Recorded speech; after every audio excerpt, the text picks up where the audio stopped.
הרבה אנשים שסיפרתי להם שאני זה, אמרו לי, אתה יכול עדיין לשחק. ואמרתי שבאמת זה לא עניין אם אתה יכול, זה עניין אם אתה רוצה.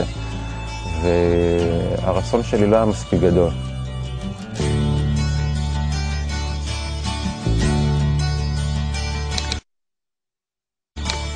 זה שיר פרידה, אז בואי רק אמרי שלום.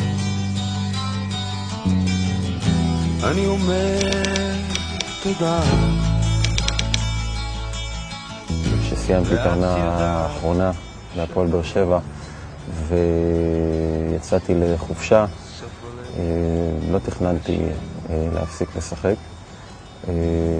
אבל היה לי מאוד נחמד בחופשה, ואז הבנתי שיש לי אפשרות להמשיך אותה או לא לעבור לדברים אחרים בכל אופן. היה חשוב לי גם לפרוש שאני ככה עוד מרגיש טוב ושעוד זוכרים אותי לטובה ושאני ככה עומד זקוף ומרגיש טוב, מרגיש טוב עם המשחק, מרגיש טוב עם מה שעשיתי.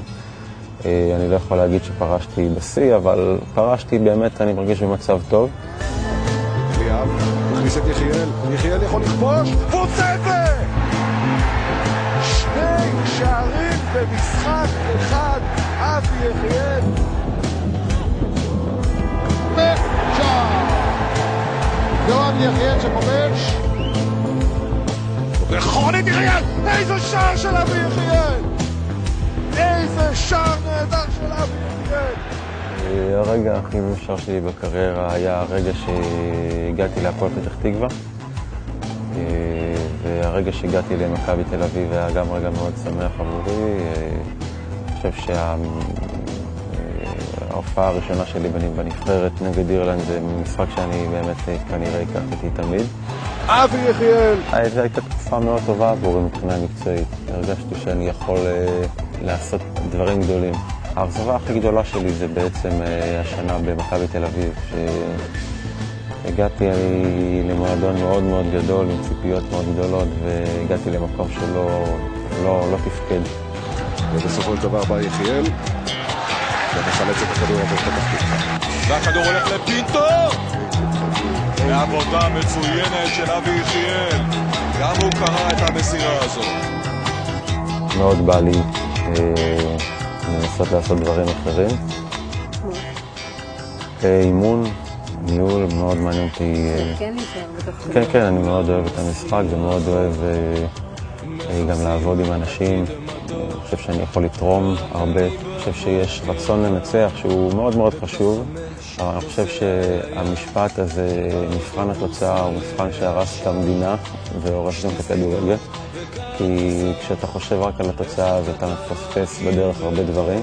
והיו אנשים שניסו לעשות שינוי וקצת הצליחו. לא נתחיל עכשיו לעבור אחד, אבל היו כאלה. אני אנסה לעשות את כל מה שאני יכול כדי לעשות אפילו משהו קטן, אבל לגייס איתי עוד אנשים כדי שיום אחד זה באמת יהיה גדול. ואני מאוד אופטימי גם לגבי העניין הזה של הכדורגל. אני רואה כמה לאנשים אכפת. אני חושב שאבי לוזון יכול לעשות דברים. אני חושב שהוא עושה דברים, אני חושב שהוא צריך לקבל עוד עזרה ולבחור את האנשים הנכונים שיקחו איתו את הפרויקט הזה קדימה. הציפורים שרות לי בוקר טוב.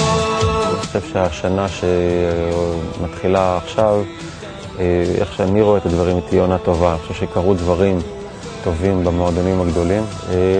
כמובן שזה עוד מאוד מוקדם, מכבי חיפה נראית לי כמו קבוצה חזקה מאוד.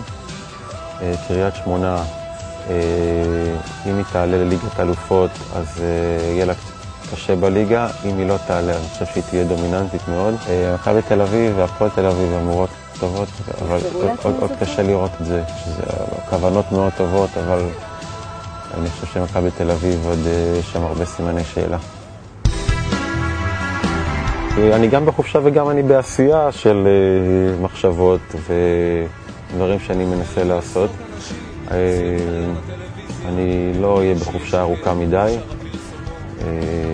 אבל לפחות בחודשים הקרובים אני תכנן לי בראש בעיקר, ואני אוציא אל הפועל ברגע שזה יגיע. איזה גבר לא משלם בדייט הראשון? לא רוצה לצאת שוביני.